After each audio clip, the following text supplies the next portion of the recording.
In a world where most people watch movies and then forget about them, 3 brave heroes join forces to watch them again and then talk about them. Join them in their epic journey as they go back in time, a decade and beyond, to revisit and break down films from a vast array of genres. Do these movies hold up over time? Are they classics? Find out on Retro Movie Roundtable. Starring your hosts, Brian Fry, John Flack, and Russell Guest. Coming now to headphones in your ears. Hello and welcome all you lords, ladies, and knights of the Retro Movie Roundtable. Welcome to the show where we watch movies, then talk about them. I'm your host, Russell Guest, and today, joining me, not Brian Fry, not John Flack, we got Chad Robinson. Chad, how are you, sir? I'm doing wonderful, Russell. How are you? I'm excited because we're doing the show in Pittsburgh. Both of us in the same place. It's not a cross-country effort, but we are branching out still because joining us today from Nashville, Tennessee, we have Nathan Kocaj. Nathan, how are you, sir? Hello. I'm doing well, and you? I'm awesome. So, do you love movies, Nathan? Oh, yes. Yes, I do. The past, I don't know how many years, I haven't been doing it recently, too busy. Once you grow up and become an adult, it seems to fade away. But in college, I think I saw more movies than anything else activity-wise. Probably every Friday. That's a good pastime. College is definitely my peak movie watching era, too. But I'm getting back into it now with this, and... and Netflix. That's true. With the people at home, let them know, what is it you do for a living? That's how I know you, actually, is I went to school for architecture, graduated in the best of times, 2009, and luckily I've been able to stick with it and find myself being an intern architect down in downtown Nashville. Nice. Nashville's a very cool town. Yes, lots of cranes in the air and many things going up. And the Batman building. Yes, the Eye of Sauron. Yes, it watches over all of us. So what was the last movie that you got to see? The Avengers movie, which was pretty rad.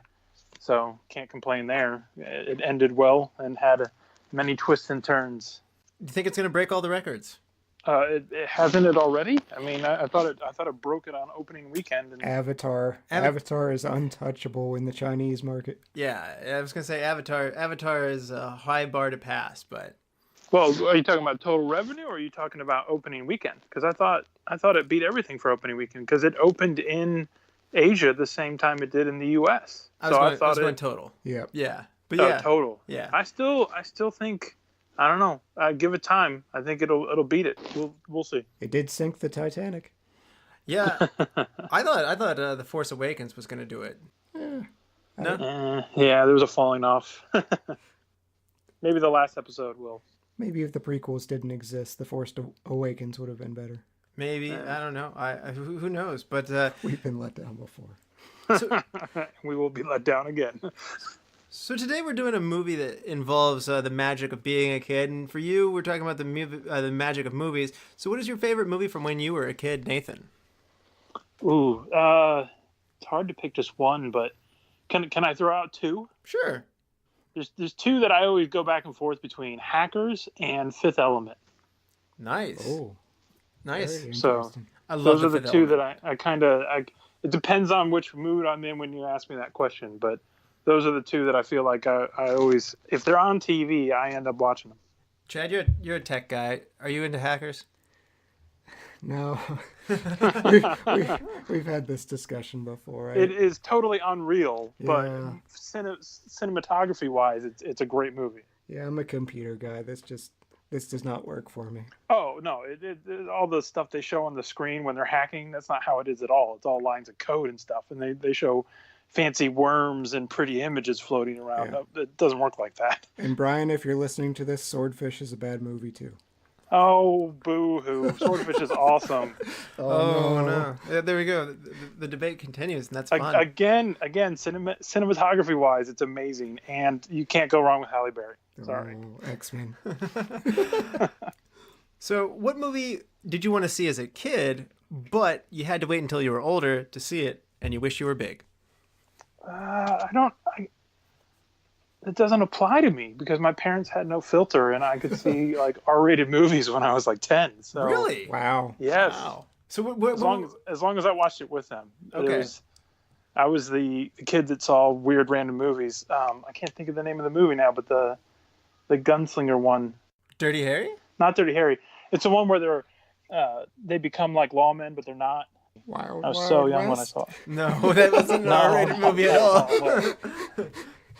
I wish that's how Wild West ended. It would have made it a better movie.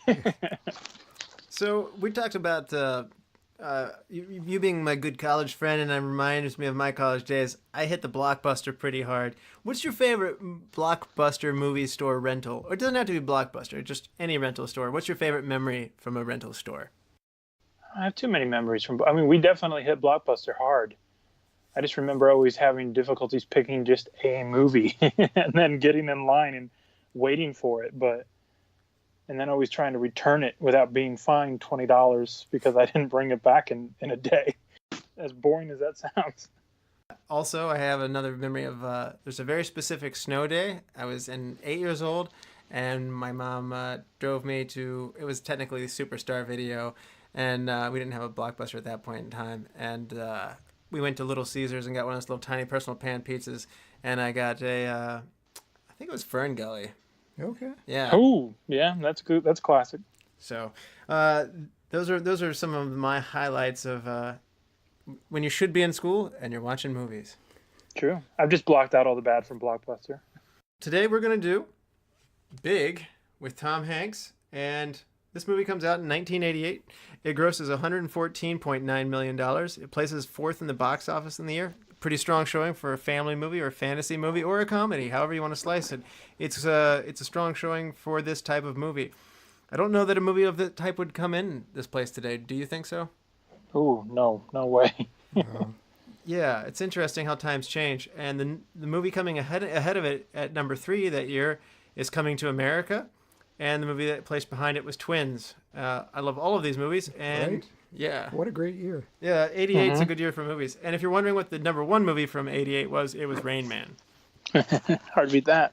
So, also, by the way, check out the Coming to America episode. It is one of our most popular ones. IMDb rates Big 7.3. Rotten Tomatoes critics love this movie. They like it a lot more, and the critics give it 97%, and the audience score gives it 82%. AFI gives, in the 100 Years of Laughs, they give us the number 42 ranking. AFI gives the 10 greatest films for the fantasy. Expectations and background. Nathan, have you seen this one before? If so, what were your experiences? Oh, I've seen this movie tons of times. I don't remember the first time I saw it. I was probably, I don't know, like late teenager. Just caught it. I heard about it before and then caught it on TV one day halfway through and then eventually went back and saw the whole thing. I've probably seen this movie dozens of times now. It's one of those classics, again, that when you see on TV and you like it, you just end up watching it. It has that quality that will hook you in the middle of the movie because it's so good. This is on TV, yes. Oh, 2 hours later. Yeah, I guess this is fun. Yeah. Nothing else is on. The same old crap. I'll watch this old crap again. With commercials. Yes. With commercials. Only the finest. Yeah. And so what was your experience coming back to it now this time? Same as always. Just watching it again and finding the little things in it that you missed before and trying to analyze it more than I would normally instead of just watching it for enjoyment, I guess, in order to make sure I could give it a good criticism. Chad, did you enjoy this movie? I did. I saw it probably when I was around 8 or so. I'm guessing it was on TV. Because my parents were ones that they still complain about profanity in the Ninja Turtles movie. To this day, there was one profane word.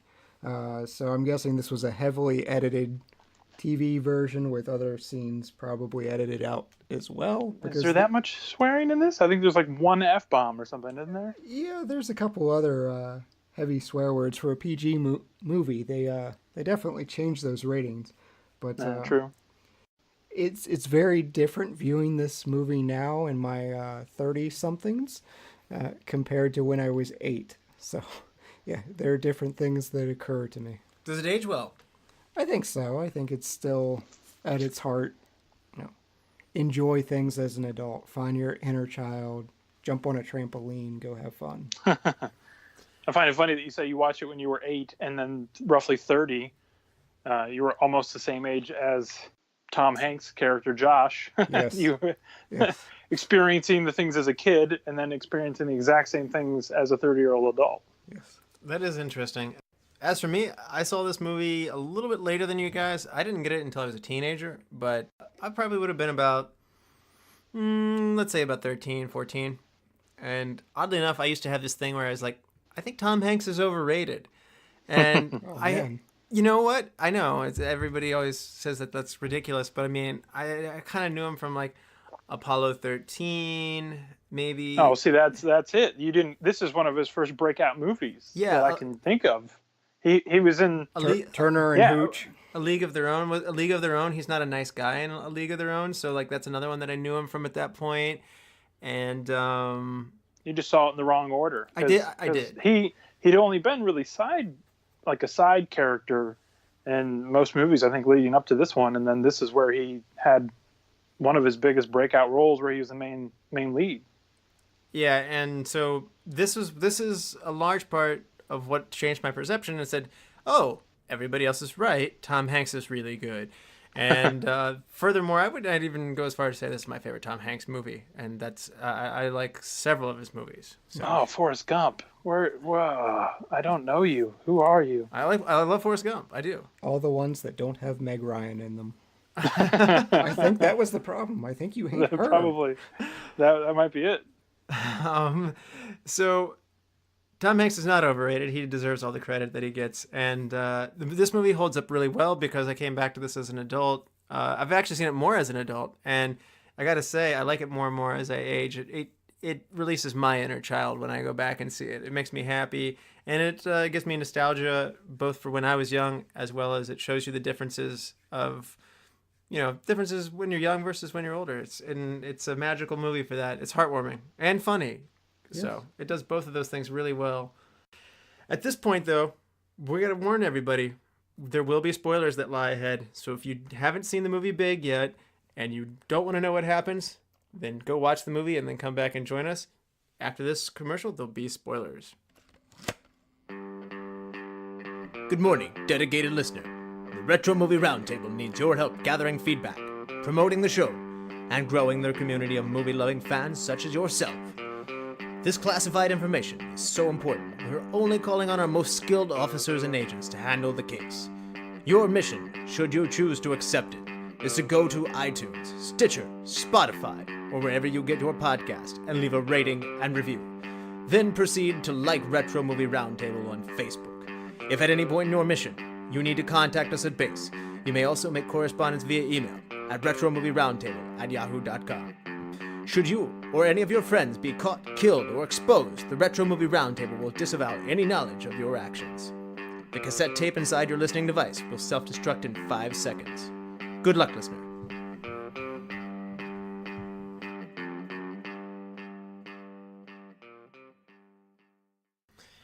And we're back. And once again, there will be spoilers that lie ahead for the movie Big.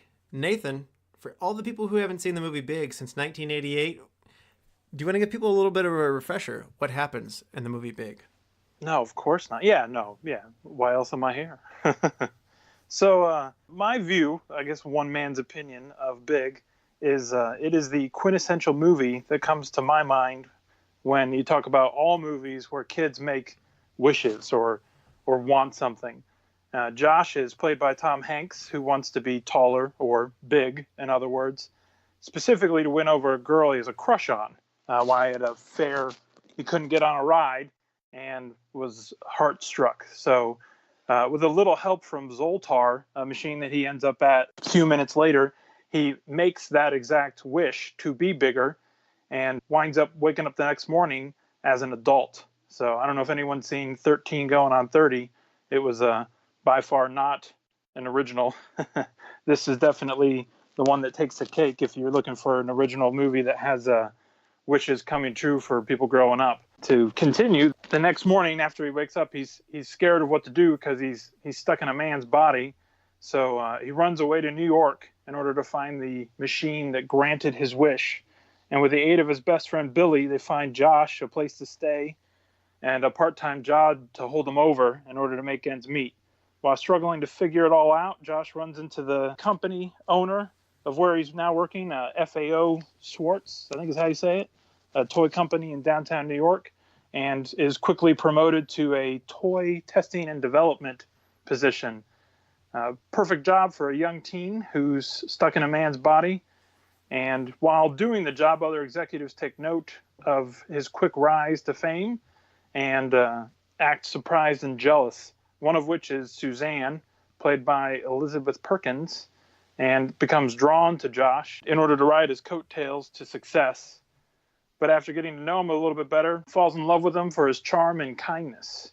This leads to a major internal conflict for our main hero, Tom Hanks, whether or not he should stay an adult with his newfound love or return to his family and previous life. Ultimately, decides that one of the best lines in the movie, he's talking about how he's got many reasons to become a kid again, but only one reason to stay an adult. The reason I like the movie is full of small, subtle things you'd expect a 13-year-old to do, but appears out of place being performed by someone society would consider an adult.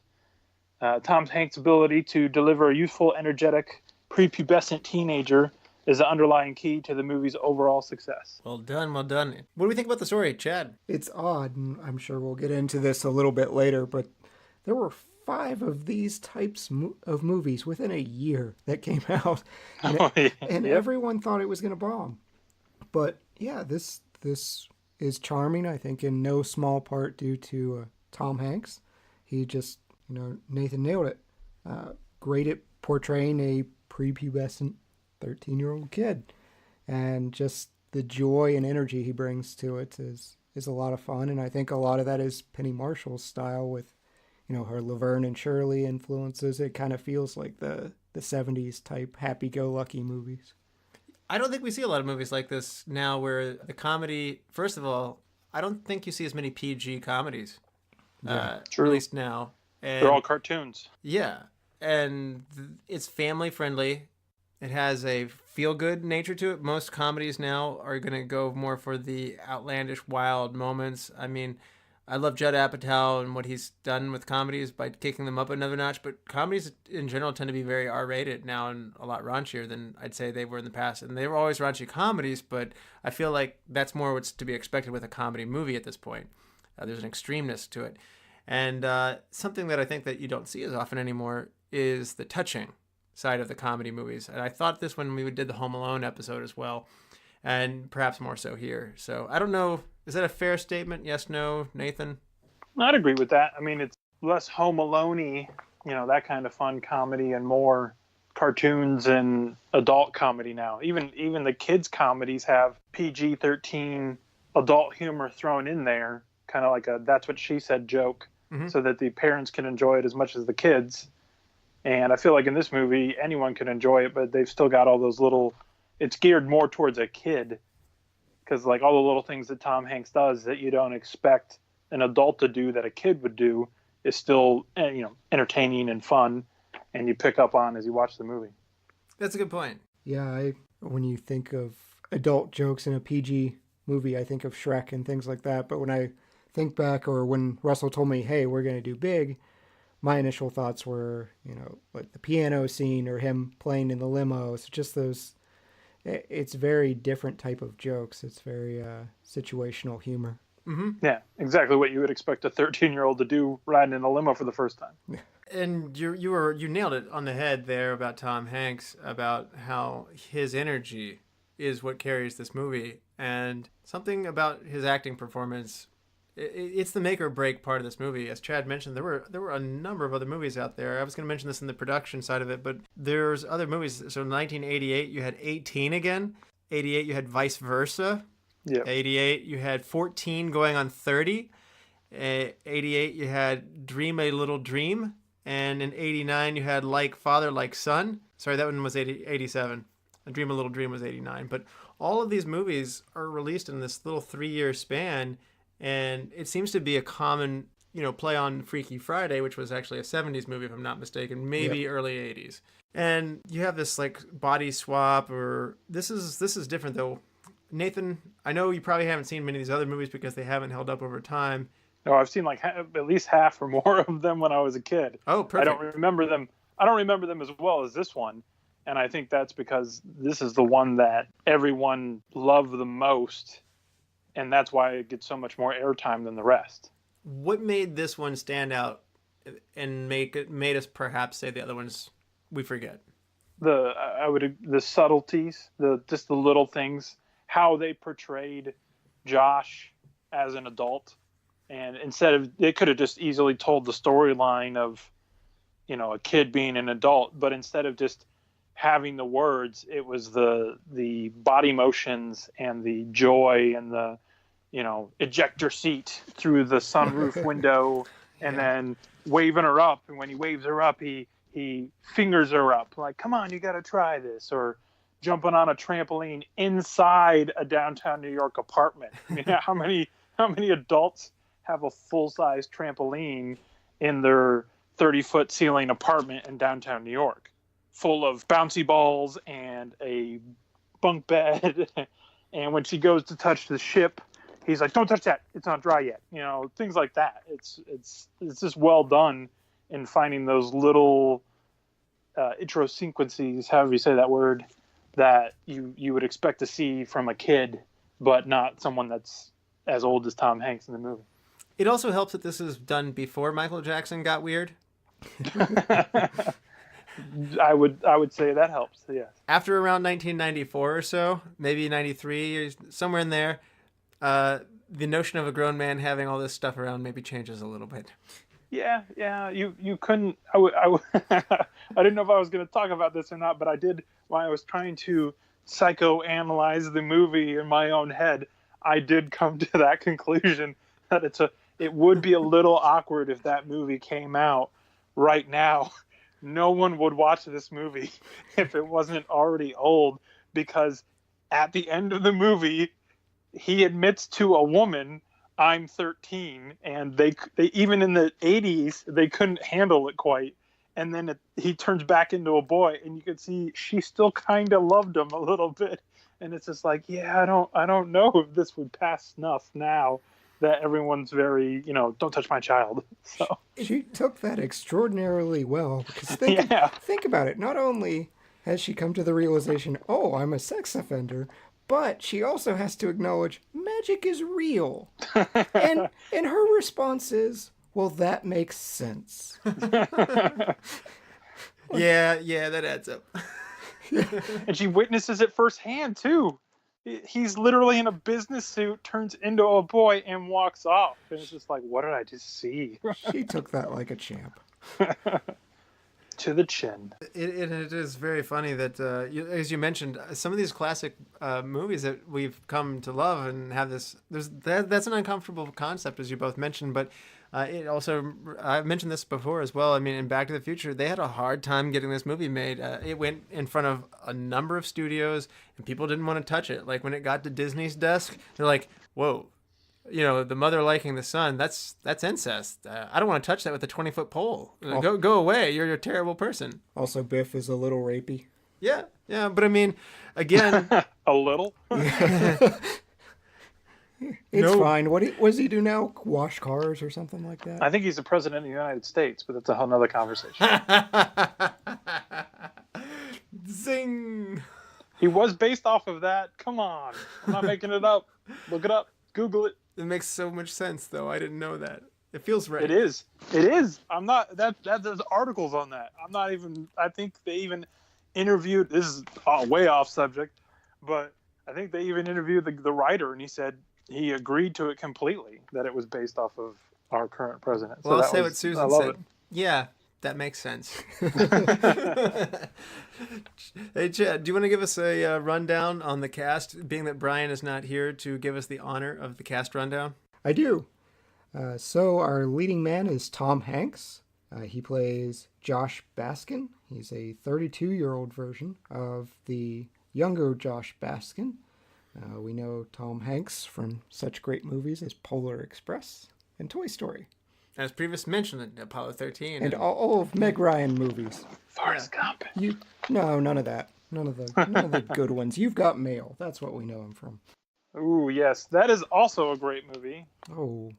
Lady Killers. We're going to move on. So Elizabeth Perkins, she plays Susan Lawrence. She really hasn't done a whole lot. She was Wilma in the Flintstones, the 1992. Wilma! You know what? I don't remember her. I remember Sally from Third Rock from the Sun, Kristen She did Johnson. Weeds?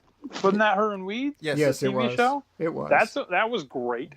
She's not in a lot of star-struck roles in the big screen, but she's been on a lot of TV shows. Yeah. I'm going to mispronounce his last name. Robert Loggia. Loggia. He plays Mr. McMillan. He's the toy store owner. He was General Gray from Independence Day. Mm-hmm. He got a long filmography. Yes. Yeah, he is decorated. He's all over the place. John Hurd. He played Paul Davenport, who was a co-worker of Josh and Susan. He's also Kevin McAllister's dad. He's good as a corporate slimy shark, or slimy corporate shark.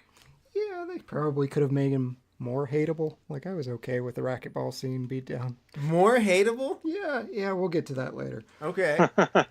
John Lovitz. He played Scotty Brennan. He was another co-worker. He was the cubicle mate of Josh Baskin. The Critic, Rat Race, just a ton of things. Saturday Night Live. Yeah, that's the ticket. And I've got to throw it in because I love that 70s show. Small part, but Deborah Jo Rupp. She plays Mrs. Patterson, who is the secretary for Mr. McMillan. Oh, yeah, Kitty from that 70s show. Yes. Yeah. Talking about the casting here and how important it was, Nathan, how would you feel if this movie had Robert De Niro in it instead of Tom Hanks? It would not be the same movie. He'd be on speed in order to have the energy that Tom Hanks did. I feel like, I don't know, I don't feel like he would play the character as lightheartedly as Tom Hanks did. And why do we ask this question, Chad? Because he was originally attached to the movie, but really, thanks to his $6 million salary requirement, they nixed the idea. But yeah, he would be a much angrier Josh Baskin. Yes. So De Niro wasn't. Yeah, De Niro was actually going to do it. He wanted it. They wanted him. It was just the price that made the thing fall apart. And it is hard to believe that Tom Hanks was not people's first choice. In fact, he was down the list. There were a number of other choices for this one. It's a little hard to know with internet lure out there, so take this with a grain of salt. But I mean, other candidates they said they considered, and granted they were considered. John Travolta was Penny Marshall's top choice for the role of Josh Baskin. Yeah, they called him box office poison though, which is true again. It's crazy. I'm big, guys. I got my hair's really crazy. We've circled back to John Travolta box I love office that. poison. No, it's not at all. Of course, the problem I'm having is as you're describing all of these different people, I'm picturing Tom Hanks young because I just watched the movie, but I'm picturing everyone else you just said at their current age, which doesn't really fit. I would have given you a different Travolta than I would have given you this very, very dry, oh no, I'm big. Yeah. Harrison Ford. What's the movie where his quintessential movie from back in the 80s? I can't even think of it now. Grease? Not Grease. 70s, After that. Pulp Fiction? But that's Pulp Fiction. I'm picturing later. like him in Pulp Fiction playing big. That's an interesting crossover. Quentin Tarantino's. Yes. Big. yeah, greased back, long hair. Yeah. I think the Or hotel he's scene would go singing. very different. Or he's singing the whole time. Yes, playing the piano, but instead of playing the piano, he's just singing along. What if his hands were machine guns? I don't even know. It would be a different kind of big then, but yes. I don't even know why Harrison Ford was even listed in the running. Like, he is an angry man. I love Han Solo. I love Indiana Jones. He does not express delight very much. No, he's a grumpy guy. He's a grumpy young man, in fact. So, but other good candidates might have been Robin Williams. I actually could see Robin Williams doing That one I could see. Bill Murray might have done a pretty good job at this one. He was a candidate. He chose to do Scrooged instead. So that everybody wins on this one. Everyone does win. But other less likely names were Judge Reinhold and John Goodman were just considerations. I don't feel good about those. Michael Keaton would have been good. Yeah. I feel like Tom Hanks should go back and thank everyone you just listed personally, like for turning down this role or wanting too much money, because I'm still not convinced without it he would be nearly what he is today. Like it's that linchpin in his career. My favorite one of those in an alternate universe, Gary Busey. Oh no, was playing Josh. No. Okay, so he wanted. Oh. Busey wanted it. They didn't want him. So Yeah, that one's different. They said you can't play an adult, but I can't picture child Gary Busey. Yeah. I can picture someone like Brendan Fraser doing this though. Later, yeah, it's too soon for him. But yeah, he hasn't had his breakthrough. But some other people who actually were interested or declined the role, I should say: Harrison Ford, Albert Brooks, Dennis Quaid, Steve Guttenberg, and the dude himself, Jeff Bridges, all turned down the role of Josh Baskin, apparently. So, Wow. again, take all this with a grain of salt. It's from the internet, but these stories kind of come from a place. Like, I know Dennis Quaid was on Larry King when he said that he turned it down to do Everybody's All-American. Steve Guttenberg turned it down to do Three Men and a Baby. So there are stories and interviews behind these things most of the time. So take that for what it is. While we're on alternative castings, this one's interesting. Instead of playing Kevin McAllister's dad, as we said in Home Alone, John Lithgow was considered for that role. I would have liked that more. I like Lithgow. Yes. I generally Lithgow's going to go over well with me. Yeah, he was great in the new Pet Cemetery. I enjoyed that. Would he have looked 30 though, or would it have been 13 to 40? I do think he probably would look a tad old at this time, don't you? Yeah. Yeah, but you don't necessarily need John or Paul's character to be young. He's got to be believably in a relationship with Susan, though, and even at this point, he's probably a little on the old side to be with Susan. But we've already Yeah. established she basically slept with everyone in the company to get ahead. So That is very true. I don't think there were ages attached. They would have had to rewrite it a little bit. They'd never really, if I don't remember correctly, they never gave him a finite age No. that Oh. he turned. I know for a fact they said he was 13 because there's the point where he broke the secret to Susan and she asked how old he was. And I think she said, like, what, you're 12? He's like, no, I'm 13. But I don't know if they ever agreed upon an actual age. The only time they even hinted at it was when him and Billy were having the discussion, and he said, I'm like 30, and he's like, you may be older than that, and they hit him and they ran off. Yeah, you're right. So that's all we know for sure. Let's see how old Tom Hanks actually was in 1988. He was 32. He was 32. Yeah, I looked it up as well. I think he was 31 or 32. Yeah, and Elizabeth Perkins was 28. Wow, I was the most underprepared person for that one. I was like, let's see how he looks on the Google machine. Everybody else had that on the tip of their fingers. Coasting on your guess. Only because I looked it up too, and I don't think it said his age at the time. I literally had to do my math and find out how old he was now versus when he was born and what year it was when he made the movie. So good call on that, though. And so one last fun, interesting casting note is Tracy Reiner, John Lovitz, and Tom Hanks all go on to appear in A League of Their Own from this movie, and that movie's in 1992. And who else directs it? None other than Penny Marshall. That's right. Yeah. So Penny Marshall likes her people in this movie. Everybody wins off of this one, and they all have another win again with A League of Their Own. And while I think I may have said that I didn't like Tom Hanks in A League of Their Own, he's playing a dislikable person, and I do love that movie. It was interesting to me that absolutely none of the cast believed in this movie. Like, John Lovitz got sick, he took a leave, and then he didn't come back, and he's quoted as saying, I didn't think it'd be a big thing. Tom Hanks and Elizabeth Perkins are joking about how this is going to go straight to VHS. You know, that's like DVD for you young kids out there.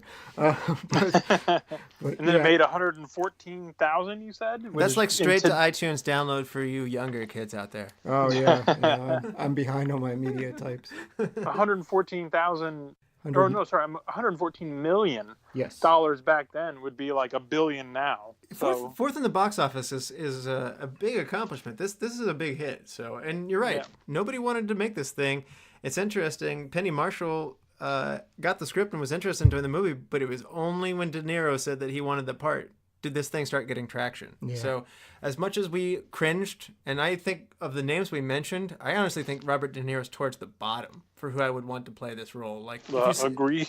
like if you said Keaton or maybe Bill Murray was going to do this, or Robin Williams, I'd give it a go. I mean, it wouldn't be as good without Tom Hanks, but I mean... Now, Robin Williams is my jam. You could replace him with almost anybody, especially in like the lightheartedness. It's true. Yeah, and he would fit. I mean, I've got a whole rant I could go off on about the genie. Who can replace the genie? I'm sorry, but Will Smith? Will Smith is not going to cut it. I'm boycotting that movie. Well, Robin Williams had what was it, Jack? He's also a man-child, not True. only in Jack, but he's also in Hook. You're because right. he's a man who goes back to Never Never Land and discovers his inner child. So True. that Yeah, counts. I forgot about that. That does count. Jack is probably more accurate, but that's what whatever disease he had that made him age 4 times the rate of a normal person. So not quite the same, but similar. I remember being a kid and getting Jack and thinking this is going to be hilarious, and It was not. It was pretty serious. Yeah. And I was like, oh, this is the heavy side of what this would be like. He does that a couple times. I'm looking at you, Patch Adams. Oh, that's true. No. That's based on a true story. Yeah. Yeah, that guy was also a jerk in real life. Yeah, also West Virginian. That's where Chad and I are from, so fun story in that one. So I'm sorry. Oh, wait. I mean, that's West okay. Virginia's great. That's right. I'm from Ohio. You guys are sworn to hate me, so that's all right. That's okay. No, it's okay. You've just been dubbed to decide all the elections, so this is your fault. Yes, I apologize on behalf of all Ohioans. As Chad mentioned, Penny Marshall is directing this. This is the first film directed by a woman to gross over $100 million in the U.S. box office. So it's not only a big hit for everybody involved, not Tom Hanks, but this is a big hit for lady directors. So congratulations, Penny Marshall. Yes. Well deserved. I didn't know that. Yes. Now, I didn't watch a lot of Laverne and Shirley, and you mentioned being a little more familiar with this one, Chad. Oh, yeah. You said there's some sensibilities of her comedy, which I know she's nominated for 3 Golden Globes, or I believe it is, as an actress. What is it that she had there that you see in this movie? Well, it was I'm going to get this mixed up, but it and Happy Days, if you've seen Happy Days, they're very similar type sitcoms. John Lovitz reminded me a lot of, there were characters called Lenny and Squiggy. They were kind of these scumbaggy, greaser type guys that were always hitting on Laverne and Shirley.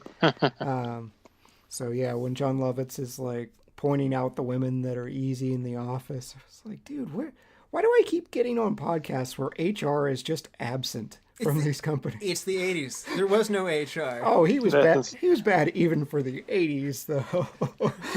But yeah, it was very similar. Of like, scummy greaser type characters. You've got. That's my best quote, though. You're ruining like all my superlatives for I'm later. sorry. The jerk guys. There's always the sweet, loving, kind of almost childlike guys too. Well, I think it's interesting that you mentioned this. I just now realized one of John Lovitz's big characters from Saturday Night Live is also with Tom Hanks, who was a frequent guest at the time, and they're called the Lady Watchers. Yes. And a woman, like a attractive woman would walk by, and they'd be like, "Hello and goodbye." She was not interested. And they would keep like hitting on these women and getting shut down or ignored in many cases. And they didn't have they never lost that cocky, arrogant like attitude, but then they just kept being rejected. It's a really good sketch. So check out the Lady Watchers if you want more John Lovitz, Tom Hanks action. I feel like if I were a real life character, I would be John Lovitz. Work slower.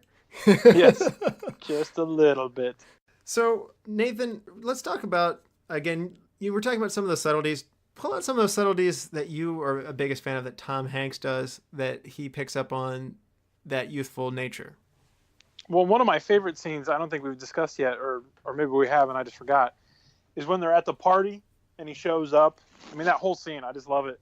And he walks in and everyone's like, I bet he gets another promotion. And he climbs down the stairs and he's wearing just this most outlandish tux. And you're like, what the hell? And he's like, it was a tuxedo party. This is why I rented this. And he's like, I tied my own bow tie. That's why I'm 45 minutes late. He's never tied a bow tie before. And then he's walking around and he runs into the woman he's told to avoid and like scurries away as fast as he can. And then he goes over to the buffet that's out, and he starts picking at it. And of course, a teenager at a high-end office party with alcohol and food galore has never been in that situation before. So what does he do? He tries one of the dips, and it's good. So he keeps going back with the same carrot over and over, not just double dipping, but like whatever the word for like 7 times dipping is, and does that till he finishes it. And then he picks up a baby corn, and that is the best scene. One of the best scenes in the movie is when he picks up the baby corn that he's never had before and starts to eat it like a full corn on the cob. And I'm like, who eats a baby corn like it's a full corn on the cob? And it's just ridiculous. It takes a minute of the movie, and all he's doing is eating a baby corn like a corn on the cob. It's just genius. I'm like, whoever thought of that should win an award. I don't know. Should be paid triple.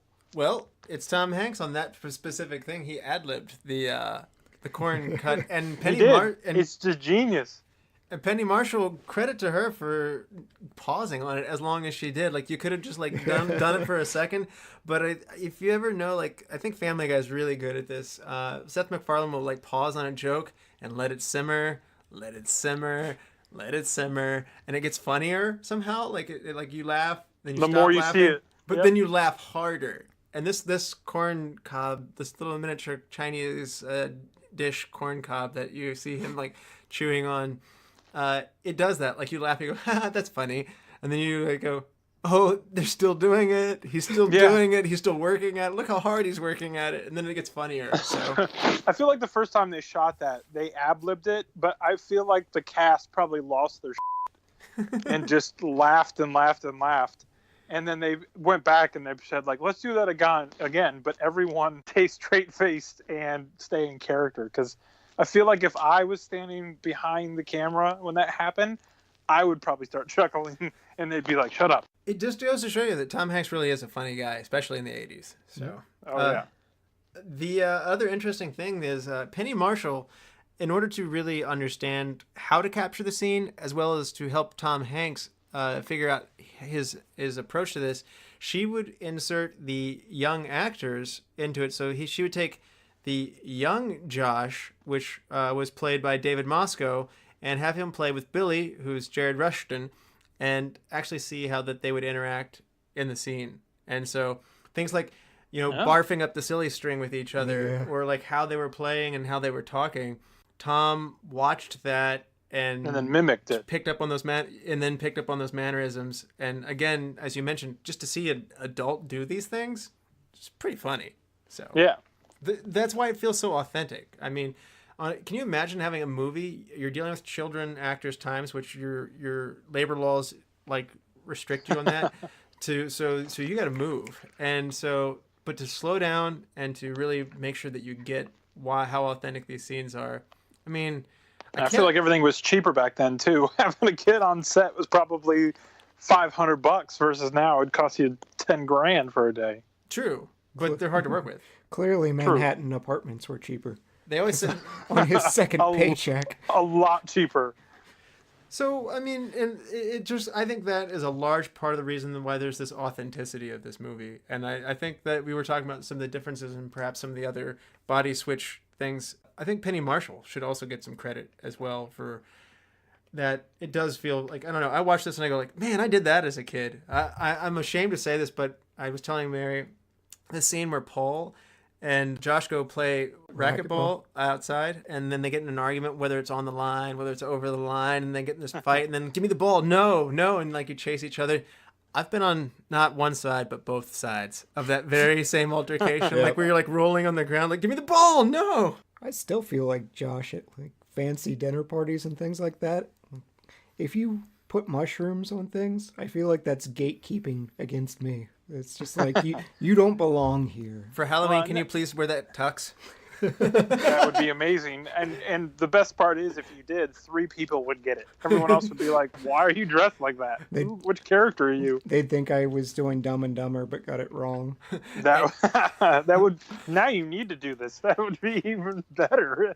And then you just play along like, yeah, that's exactly who I am. But I feel like that's the reason the movie was so great, is because even as you watch it as an adult, like, you pick up on that. That's one reason I think the movie did so well and people still love it to this day, is because everyone, even as an adult, wants to feel or feels like a kid sometimes. You know, you don't ever really grow up. Everyone acts like a child once in a while, no matter how old you are. And that's why I feel like the movie did so well and still does well, is because when you watch it, you feel like a child. No, I agree 100%. That's part of the magic of, and that's when I talk about this movie having heart. It's not like it's a great love story necessarily. It's got that. No, it shouldn't be. Gosh, man, just relax. I saw this labeled as romance. I'm like, no, don't do that. No, this Relax. is not a romance. But it's sentimental. It's nostalgic for your own childhood, and no matter when you're from. And yes, I'm the right age that would put me as back in my childhood in the 80s. But I don't think it matters. I think it transcends time, and I think this movie's aging really well. Well, half of the stuff he pitched wound up coming true. Like, he's essentially, during the board meeting, pitching. He's a good toy thinker. He pitches Beast Wars. He's like, hey, they should turn into animals. They should be robots turning into animals. So it's like, oh yeah, the Maximals and the Predacons and the Dinobots. So it's like, oh yeah. And then he's pitching the interactive comic book. I was like, they have these now. They're video games, and they're by Telltale. They have, like, The Walking Dead. What do you mean you don't get it? That was a good jerky line. That is actually probably one of the best things in the movie, is like when he raises his hand and he's like, yes. And who raises their hand in a board meeting and then turns to him and he's like, you know, he asks the question, I don't get it. He's like, what, you know, what's this? What don't you get? And then he does it again, raises his hand. I still don't get it. Like, just smack him across the face. As architects, Nathan, it makes me a little sad when he goes, it's a building. It's not that fun. But he's right. What kid wants to play with a building? Oh, if I'm going to play with a building, I'm going to build it myself out of Legos. There you go. Okay. That's when a building is fun, is when you build it yourself, not when a robot turns into a building. He's right. That would have been a horrible toy.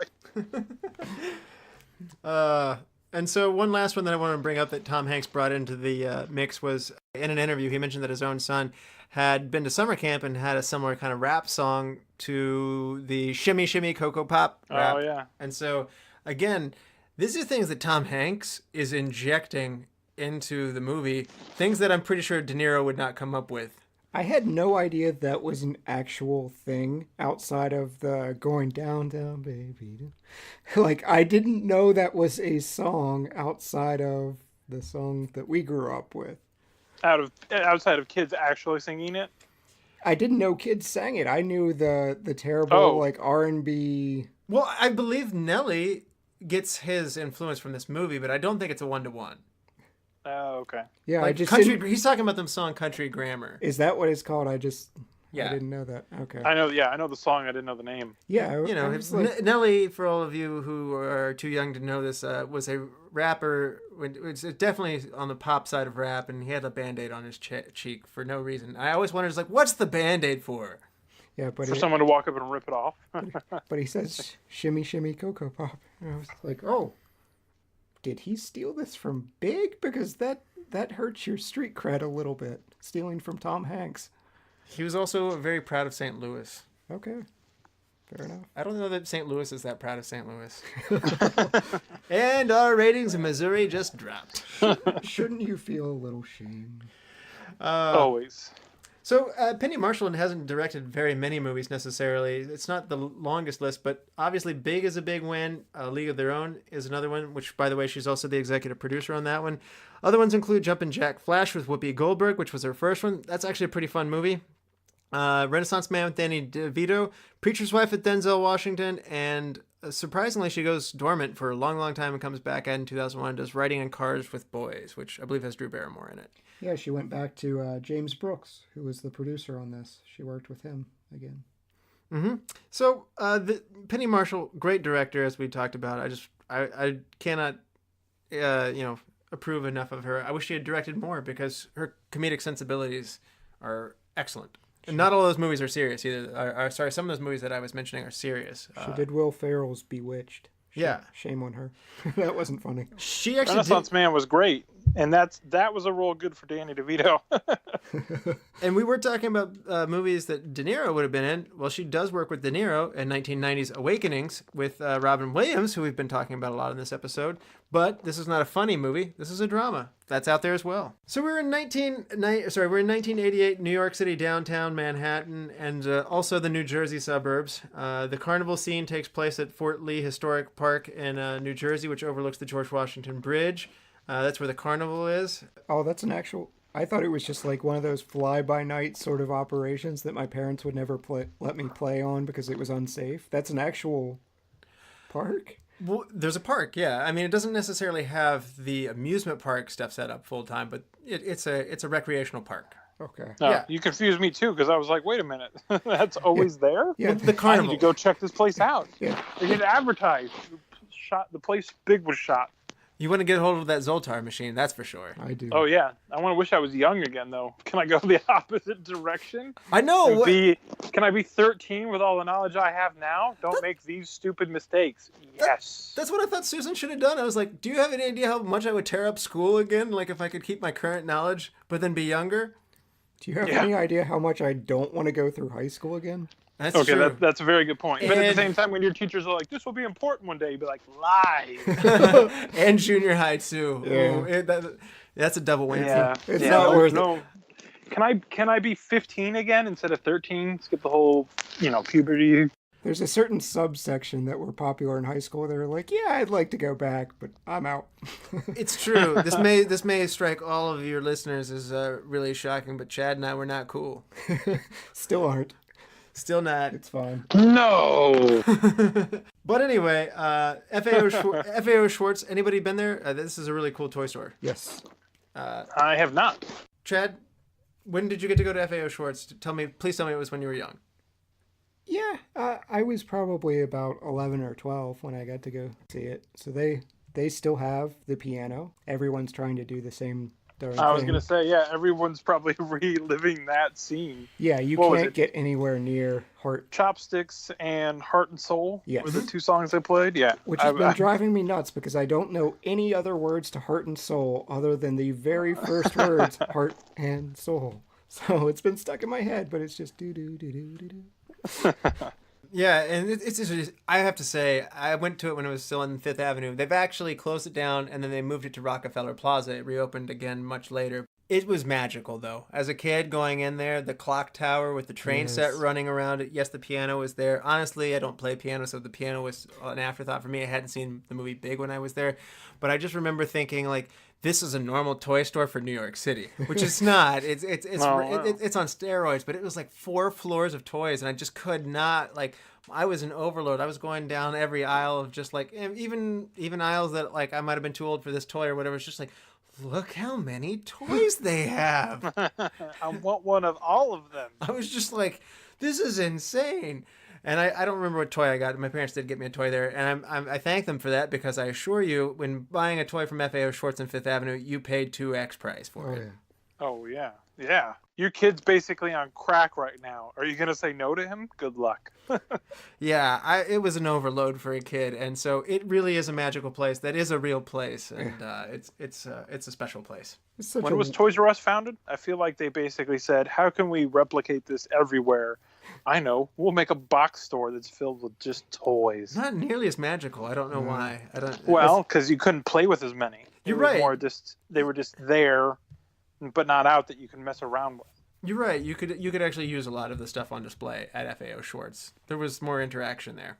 It was such a weird depiction of New York, though. Like, I know New York was a little bit more dangerous in the 80s than it is present day, but, like, he gets off the train and there's some guy talking about stabbing a girl with a knife.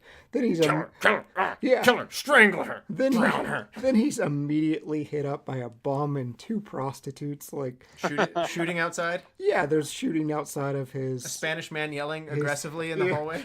Yeah, If anyone That speaks, hotel looks safe. if It anyone was speaks based Spanish, on a religious right name. in. Yeah, it's Christian. Yeah. It's Christian. We should go into this hotel. We'll be fine. And then they get upstairs and you hear a gunshot. I do wonder what he was saying. Like, there's that one Rammstein song where they're basically talking about the ingredients to bake a cake, but it's all in German, so it sounds super intimidating. So maybe he's just reading some peaceful poetry, but it's all in Spanish and aggressive. He sounds angry. I don't know. Also, I don't know why. I just, as the architect in me says, who thought this was a good idea to have a corner sink just like shoved in the room and then have a shared bathroom for everybody else in this hotel? Like, this literally seems like the worst idea for a hotel. But they probably found something really like that. So I'm sad that probably does really exist. But it's interesting that you mentioned that. And I think we've mentioned this before on the Coming to America episode. New York has a very different perception as suburbanization like guts it out. By the time the 70s and early 80s roll around, New York is not necessarily a nice place. It's far more cleaned up now, and you are right to some degree. It is on the upswing at this point, but they're definitely latching on to that old perception of like Manhattan or New York City downtown in general. That's terrible. I don't know. It's a good observation on your part. And then the other last one I want to point out is the Zoltar machine. I really liked there is an amusement park there called the Rye Playland in Rye, New York. And that's where the second wishing of Zoltar goes, where he wishes to be young again. I love that shot that Penny Marshall sets up. You see the water on one side. You see that like the overhang of the columns and stuff like that on that curved axis there. It looks just really good shot. It's not going to be my shot of the movie. I'm saving that for later, but great choice. You say that, but I just want to dump all over that by saying the minute I saw that scene, for the cinematography, it's great, but I'm like, when those machines get wet and not work anymore? Too practical, Nathan. Exactly. It works even when it's unplugged. It's fine. That too. Well, that's the magic. I told you. That I can get behind. But the fact that all those games would just be left out in the open in the rain, the architect in me is like, that's not practical, and I hate it. Zoltar looks strangely like Benedict Cumberbatch. It's like they knew he was coming. I like that you said that. So, young Josh, David Moscow, I actually want to point out right now, I really like how they got a young actor. This is a pet peeve of mine sometimes where you get like a young actor that looks nothing like the older actor, but Josh Moscow looks really believable as young Tom Hanks. Yeah. Yes, no? Not anymore, though. No? I haven't checked him out. I Googled what he looked like now because I pulled up the current list of actors. Oh, he is not aged as well as Tom Hanks would have been. If I was him as a younger kid, I would only hope to have ended up looking like Tom Hanks when he was 30. So you're saying if he's on a dating website now, he would put up Tom Hanks' picture and hope for the best? Yes, he would do better with Tom Hanks' picture if he put it up. But I agree with your sentiment that I could visualize one becoming the other, but unfortunately 30 years has passed and they look nothing alike. I gotta give them credit though. Penny and Marshall, again in the wardrobe group, they actually put contact lenses in David Moscow so that he would better match the eye color for Tom Hanks. So nice attention to detail in a movie where you might not expect that attention to detail. So child abuse, they made the kid change his eye colors, but not the adult. I see what's going on. Again, yeah. It's harder to change brown eyes. That I didn't know. I don't know. Tom Hanks has way more screen time. I think it's just a function of who has to wear contacts less. Yeah, that makes sense too. Susan, this is my favorite piece of the wardrobe thing, though. Did anybody notice the transformation of Susan throughout the movie, like in terms of how she's not only acting, but what she's wearing? She went from not maybe the worst term to use, but she went from a little more promiscuous to more churchgoer, if that's what you're hinting at. I was going to just say she went from uptight because she's in like this boardroom. She's got like this power suit thing from the 80s. Her hair's pulled back. She's very harsh looking. Yeah, and everything got very loose at the end, like loose fitting. And then we see her later at the party. She seems like she's cutting up a little bit, but then she leaves the party with him, and then she like ditches the jacket, and then she lets her hair down later. Then she's wearing the football uniform. Then the next day she's actually got her hair down as she leaves the house, and she's riding the car with Paul. And then her makeup's starting to seem a lot less harsh as well. As the movie progresses, she basically becomes, I guess you could say, younger, more youthful in her own approach, more schoolgirlish. So I don't know if... She starts playing with the radio in Paul's car. Yeah, it's not just her behavior, though. I think the wardrobe reinforces that change that she's... I equate this as she's getting back in touch with her inner child. Yeah. She's becoming more relaxed. Instead of uptight, she's more sociable. Or maybe that's not the right word. I get what you're saying. Yeah, I agree with that. So, soundtrack for this movie, it definitely has the feels, as you would say. This is a Howard Shore score. It definitely has that 1980s, you got the strings that make you the feel-good moments and stuff like that.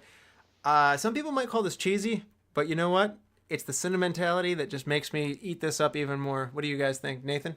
I agree with that. It's just like we've been saying, it's all the little things that you don't expect in a movie that definitely feels 80-ish, but still carries over well into even the late 2000s. Chad? The man made the soundtrack for Lord of the Rings. He can do no wrong.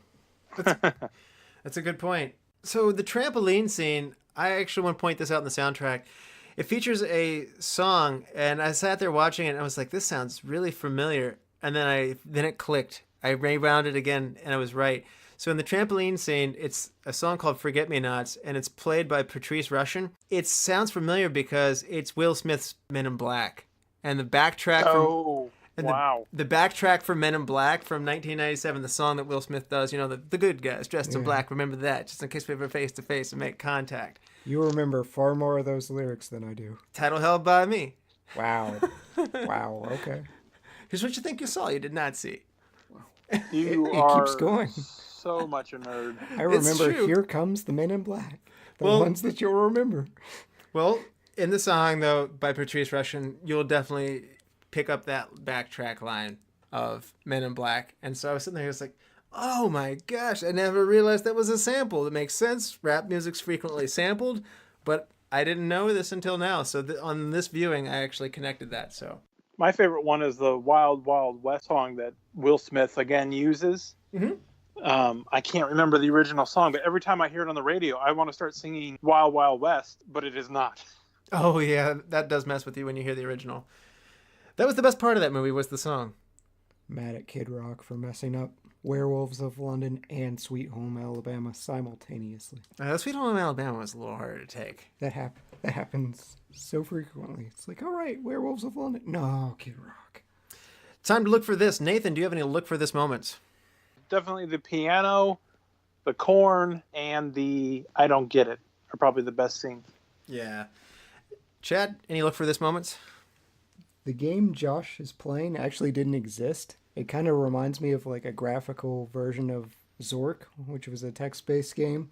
But in 2008, someone actually created a Flash-based version of the game. It's solved in the same way Josh solved it. It's called The Cavern of the Evil Wizard. Interesting. I've got one here. I want to call out the point where at the end of the movie when Josh and Susan are basically saying goodbye in the car for the last time as he's about to walk off to his home. It's scripted that she's supposed to give him a goodbye kiss on the lips. However, Elizabeth Perkins, the actress, said, I don't want to do that. This doesn't feel right for the scene at this point.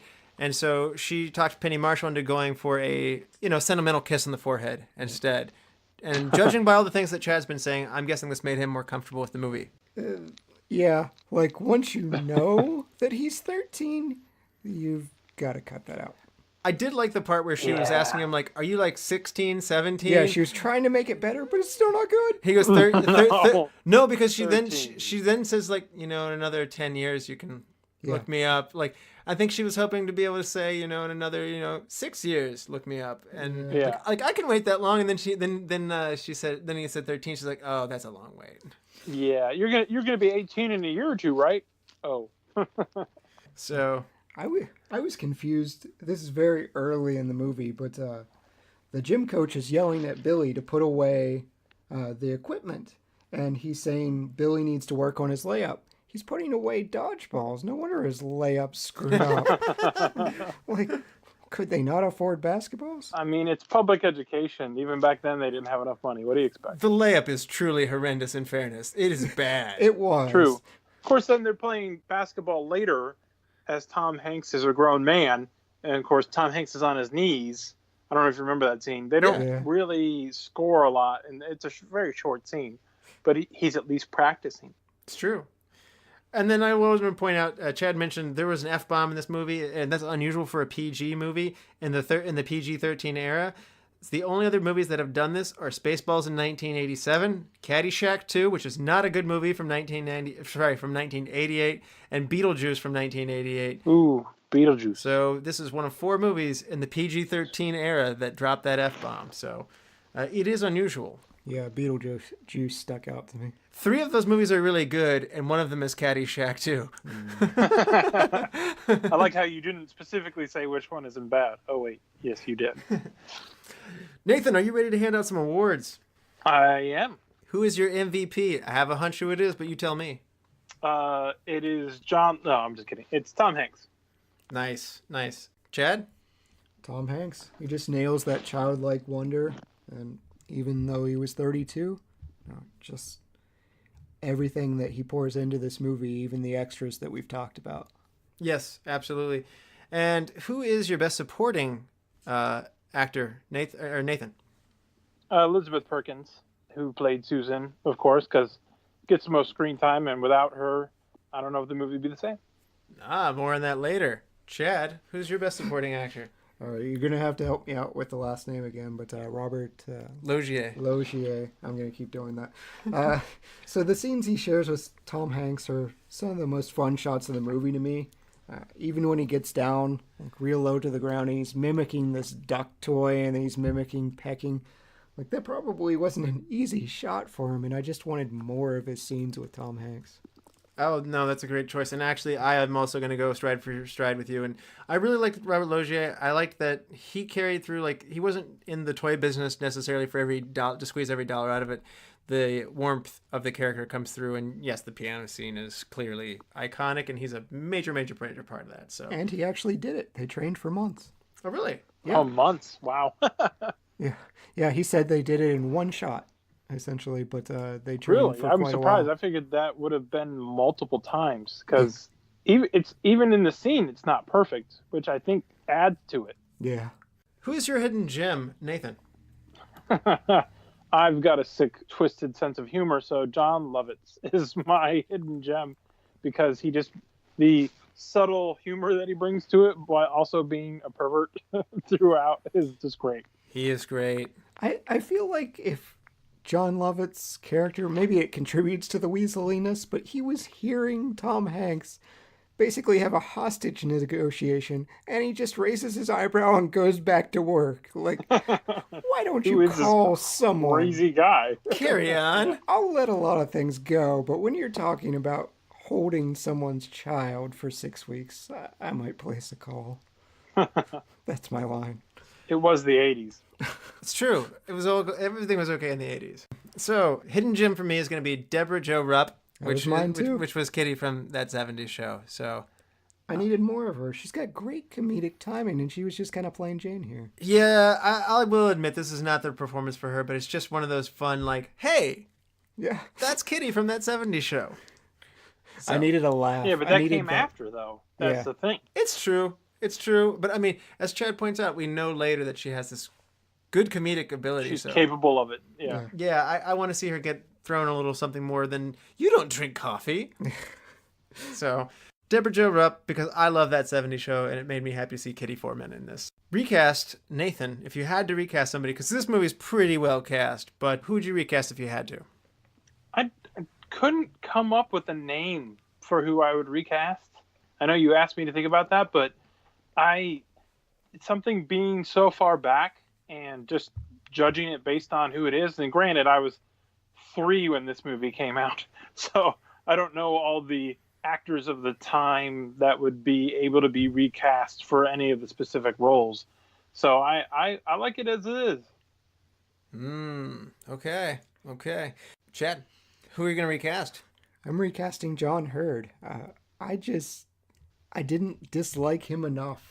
So I'm going with someone like Rob Lowe. That's good. He is very good at just projecting this condescending arrogance, and if not him, then maybe James Spader if it's closer in age. But I feel like Rob Lowe could really nail that part. Spader's still playing likable parts at this point in his career, but I like the Rob Lowe one a lot. Yeah. Yeah. No, that's a great one. I'm thinking, because Spader, I'm thinking is you're closer to the Stargate era for him, where he's younger and more approachable at this point. Yep, has hair. Yes, not grumpy.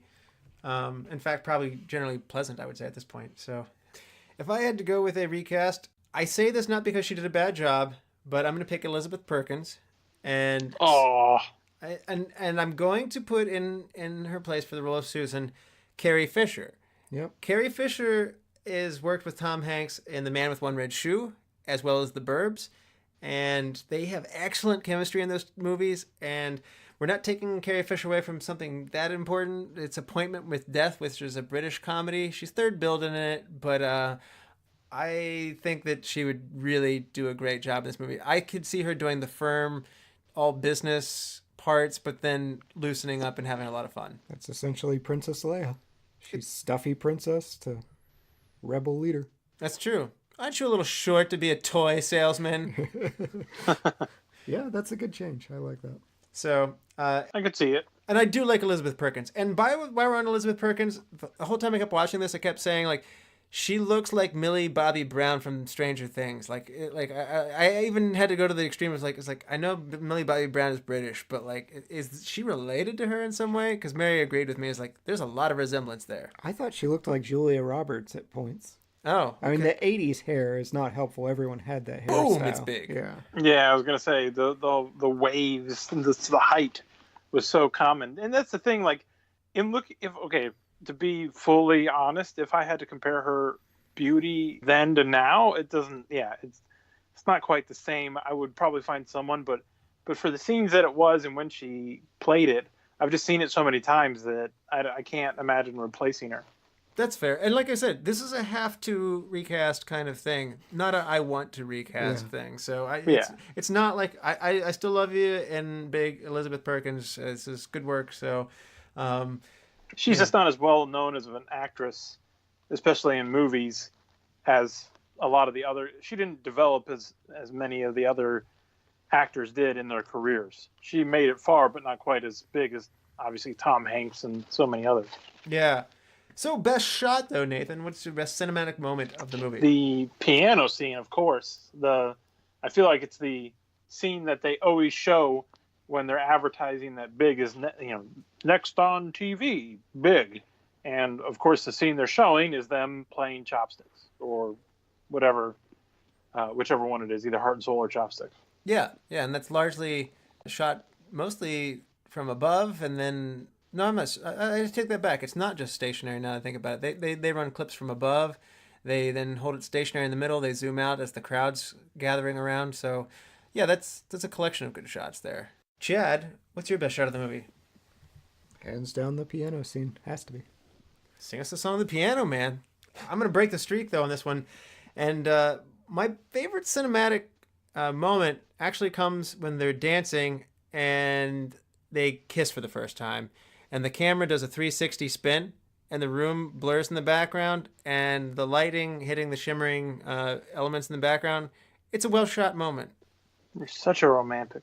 I guess so. It's the wrong movie to be romantic about.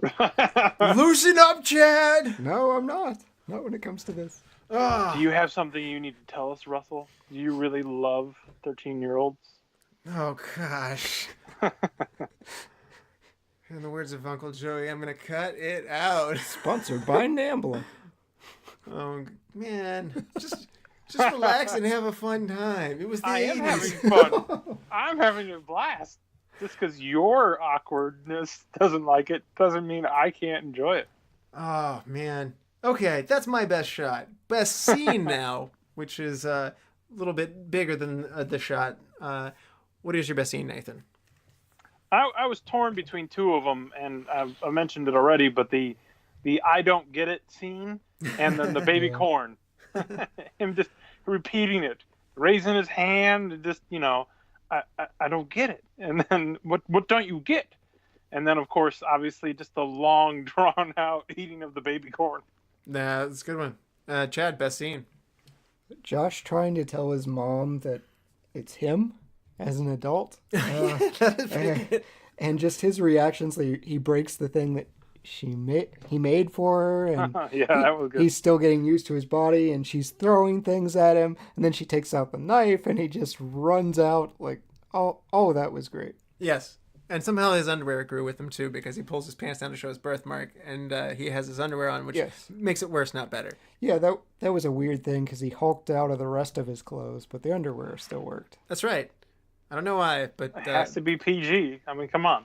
It works better that it's that way. We had full-on groping in this movie. Yeah, but no bare ass. Though. That's true. I guess. Yeah. That's where we draw the line. That's fine. Exactly. So for me, my best scene is going to be what your all's best shot was. And I like the whole scene. I like the toy store in general. So when Tom Hanks is going around playing Laser Storm, he bumps into Mr. McMillan. They talk about toys. I actually get a kick out of him talking about the hockey set. And Mick McMillan's just getting a kick out of him. He's like, wow, you really like these toy things, don't you? And then again, it leads to the iconic piano scene that you guys are talking about.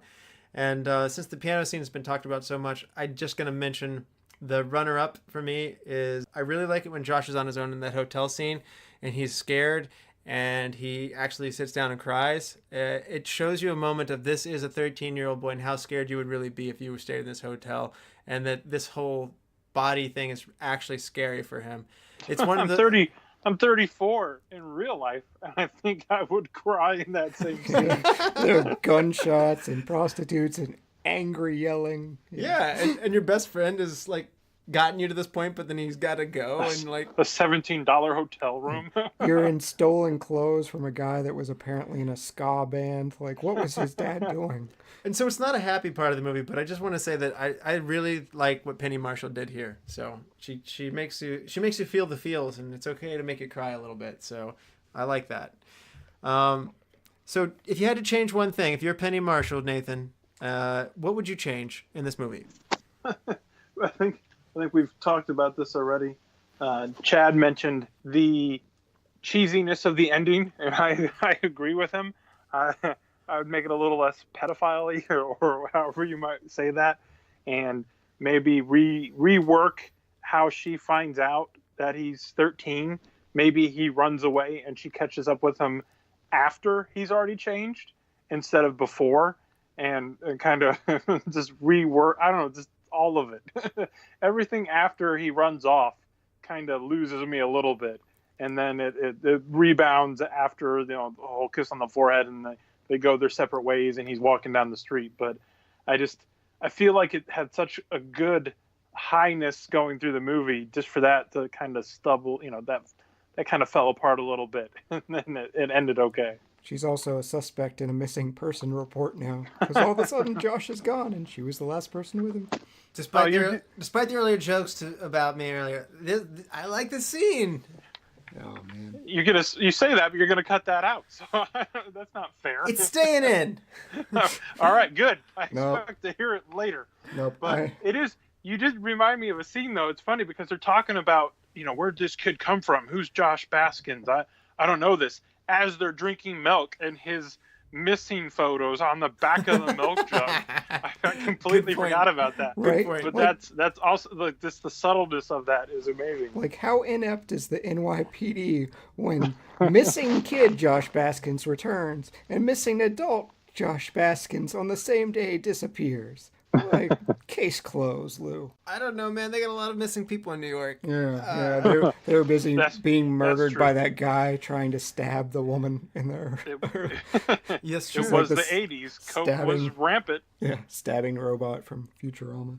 Yeah, I'm cutting that. I'm going a step further. I'm removing, especially the implied sex scene in the groping. Like, that part, it's creepy enough, but that scene kind of pushes me over the edge. I would actually go so far as remove the love story altogether. Whoa! Maybe have some flirting or like people coming on to him and him liking that, but never going, especially don't go the sex route. Like, wow. I disagree though, because I think the whole movie built up to that exact scene of, I mean, they don't show it obviously, but them having sex, the implied sex. Yeah. Because he's going through all stages of puberty and adulthood in a short amount of time. It's on a 13-year-old's mind. Oh yeah, Yes. it starts the movie that way. They're talking about looking down and see her flower, which is a unique way of referencing things. But yeah, I mean, it starts about talking about looking down her shirt, and it took, by the way, talking about that, it took Billy 3/4 of the movie to realize that, hey, we can go get beer and porno mags. I'm like, why did it take 3/4 of the movie? I was pretty certain this would be the first thing. They only had enough money to get to a hotel that cost $17 in New York. No, with these suggestions you're making, Chad, this has gone full blown G. I'm not going G. I'm just saying don't have a 13-year-old grow up a 28-year-old and then have sex with them, because then you've got to answer for that later in the movie. I don't know. I'm feeling like this is turning into a Hannah Montana movie where it's like, Josh, you ate ice cream for dinner. Yeah. No, that would be horrible. Womp womp. You can't not have sex in the movie though. Like as obscure and horrible as it is, I get your point of going that direction. She's an aggressive lady. I mean, it's one of the fundamentals of life. I mean, it's you know, the average man thinks of it every 5.823 seconds, that kind of crap. So to cut that out of a movie when every man child would be thinking about it, I think you lose more people by cutting that out. At least that's my opinion. I'm fine with flirting and coming on and things like that, but yeah. Okay. All right. Well, then my change one thing is going to be just get more John Lovitz into the movie, and I want to do this when Josh is promoted, I want him to have an assistant, and he doesn't have any adult friends, so he would bring in the only guy that he happens to know from the computer department with him. And because he's given him a promotion, I would actually like the fact that John Lovitz's character is kind of protective of him. And so when Paul's trying to get on his case, I would like to see John Lovitz's character chomping at Paul's character and go back and forth. I would like to see him get a collection of friends, not just Susan, but also have a goofy adult friend move up through the corporate ladder with him, and that being John Lovitz. And like I said, more John Lovitz would go a long way. He and Tom Hanks are a good duo. So. Yes. Best quote of the movie, Nathan. So I picked the best one based on everything else we've talked about. I said it's when John Lovitz turns to him and says, "Watch out for her. She'll wrap her legs so tight around you, you'll be begging for mercy." To which he responds, "I'll stay away from her then." Yes, that's brilliant. All the innuendos that go over his head are just great. The facial expression that he gives too, like his head goes back, his eyes get big. Well, I'll stay away from her then. Yeah, I'm scared of her. There you go. Instead of him sleeping with Susan, which we know happens, but they never show. They could have done the ultimate twist, and he ends up with the office promiscuous woman that John warned him about. Yeah, I'm okay with not doing that, but there's a line even for Russell. Yeah, let's not go there. Yeah, we found it. Penny Marshall knows what she's doing. She made a good movie. Chad, what is your best quote of the movie?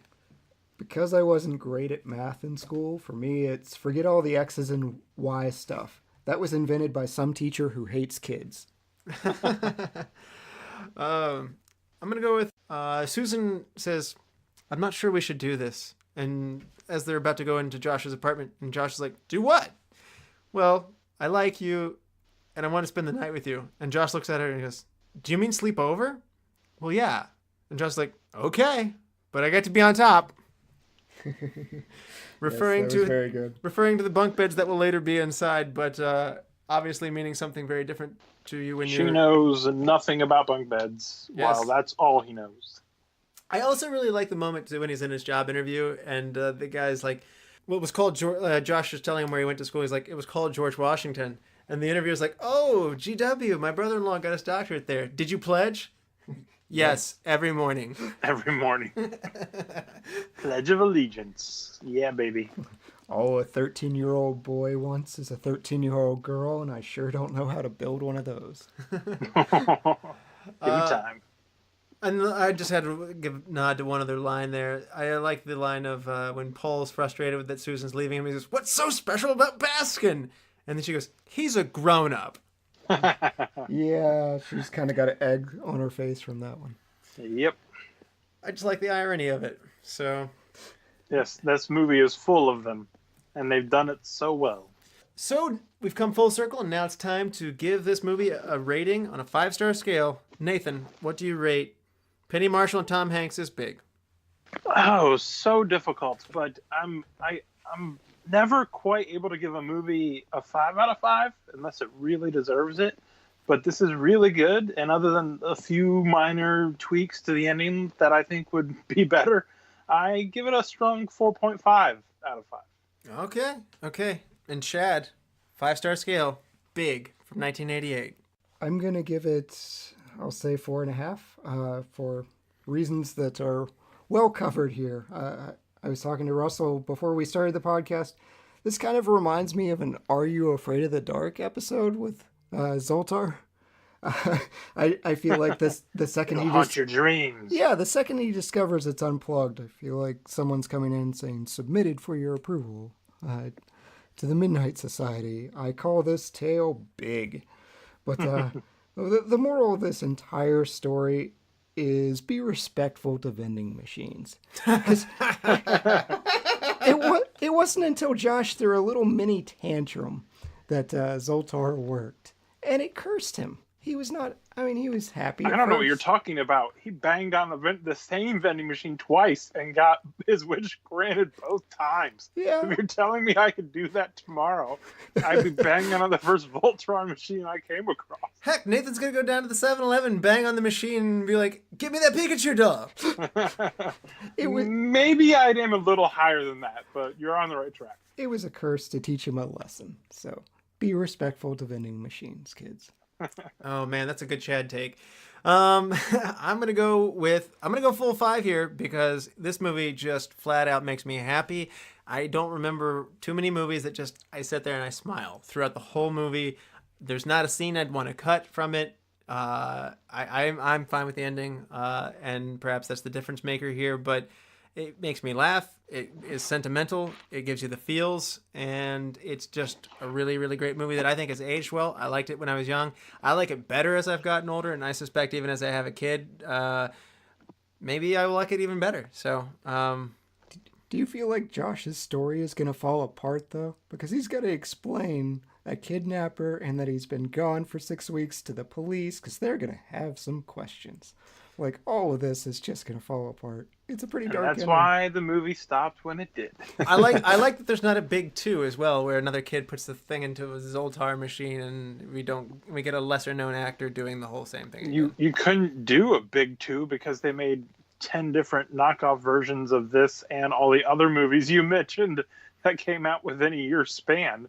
13 going on 30, Parent, Split, what is it called? They're swapping places. I don't know. Freaky Friday. Freaky Friday, yeah. So many of them that to make a Big 2, I don't know if it would work. It just fall flat on its face. I suspect we'll see it again, so it's only a matter of time before you find... It won't be Big 2. It'll be some other name on the Hallmark Channel. Watch out. Reboot fever is in full swing. You never know. It could get rebooted, and that would be a sad day. This is a candidate for Jordan Peele's Twilight Zone. That I might watch, though. So, Chad, do you want to help me pick a movie for next time? Absolutely. Option number 1. By the way, we're gonna do some movies that feature iconic cars. We gotta appreciate the automobile in this next episode. So, you ready for some car movies? Absolutely. Option 1, Cannonball Run from 1981. A variety of eccentric competitors participate in a wild and illegal cross-country road race. However, the eccentric entrants will do anything to win the road race, including low-down dirty tricks. It's kind of a forerunner to the movie Rat Race, but it's also a make-off of It's a Mad, Mad, Crazy World. Stars Burt Reynolds and Farrah Fawcett. Very good. Option number 2, The Fast and the Furious. Which one, you ask? The first one. It is a Los Angeles police officer, Brian O'Connor, must decide where his loyalty really lies with the becoming enamored with the street racing world that he has been set out to undercover to destroy. And option number 3, Bullet, starring Steve McQueen from 1968. An all-guts, no-glory San Francisco cop becomes determined to find the underworld kingpin that killed the witness in his protection. I think I'm mostly just sad that The Fast and the Furious is eligible for this list. It feels much less time than 10 years. Almost 20 now. 2001. Wow. Yeah, that was almost 20 years ago. Well, they've made 19 of them. Yes, there's a Yeah, lot. you might cut my comment out, but please don't do that movie. It's Sting! Bullet will be my choice. That's an interesting one. Much better call. Like Steve McQueen. Who I feel like it's going to be the lowest rating you'd ever get if you did Fast and the Furious, because everyone would be like, "Yeah, I don't care," or "I've seen it already." My wife loves those. I think that it would go well, but I think Bullet's going to go well. The AFI puts this in the top 50 for best thrillers of all time, so you can't go wrong with it. It's got some serious action. If you like chase scenes, it's definitely one to see, and it's also got the lovely Jacqueline Bisset in it. So yep, a lot of good stuff in this one. I can't wait to get into that one next week. And Impact. Yes. And so, Nathan, thank you so much for coming on for your first time. We hope you had fun. Oh, tons of fun. Thanks. Look forward to the next one if you have me back. Absolutely. And to all the lords, ladies, and knights of the Retro Movie Roundtable, we invite you to reach out to us. We want to hear from you. Thank you for listening. If you could give us a subscribe, rate, and review to the show on iTunes, Spotify, Stitcher, wherever you get your podcast. Give us a like on Facebook. Email us at retromovieroundtable@yahoo.com if you like the show or want to be on the show. As always, thank you for listening. Be good to each other and watch more movies. Chad? Shimmy, shimmy, Cocoa Bop. Shimmy, shimmy, pow. Shimmy, shimmy, Cocoa Bop. Shimmy, shimmy, pow. Nice.